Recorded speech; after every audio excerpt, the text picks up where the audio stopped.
વટવાના કુતુબનગરમાં 20 ફૂટ ઊંડા ખાડામાંથી મળેલા હાડપિંજરનો DNA report મૃતક ફરજાનાના ભાઈ સાથે મેચ થતાં ક્રાઇમ બ્રાન્ચે 1992માં થયેલી હત્યાનો ભેદ ઉકેલી નાખ્યો છે.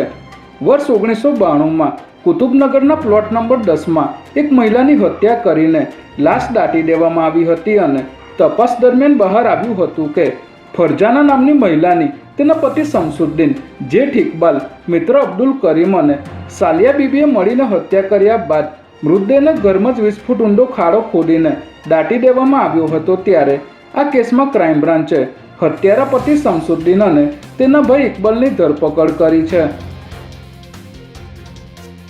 અમદાવાદ સાયબર ક્રાઇમ બ્રાન્ચે અત્યંત હાઈટેક લોન કૌભાંડનો પર્દાફાશ કરી 3 આરોપીઓની ધરપકડ કરી છે. આ ગેંગ ડીપફેક વિડીયોની મદદથી નાગરિકોના આધાર કાર્ડમાં રહેલા બાયોમેટ્રિકની ચકાસણી વગર જ રજિસ્ટર મોબાઈલ નંબર બદલી નાખતી હતી અને ત્યારબાદ જે તે વ્યક્તિના નામે બેંકમાં ખાતા ખોલાવી નાની રકમની લોન મેળવીને છેતરપિંડી આચરતી હતી. ત્યારે અમદાવાદ સાયબર ક્રાઇમ બ્રાન્ચ દ્વારા આ આંતરરાજ્ય કૌભાંડમાં સંડોવાયેલા કૃષ્ણા પ્રજાપતિની ઉત્તર પ્રદેશથી જ્યારે કાઝીમુદ્દીન અને રબ્બુલ હુસેનની આસામમાંથી ધરપકડ કરવામાં આવી છે. સુરતની SBI બેંકમાં થયેલી 50 લાખની લૂંટના કેસમાં પોલીસ દ્વારા આરોપીનું હાફ એન્કાઉન્ટર કરવામાં આવ્યું હોવાની વિગતો સામે આવી છે.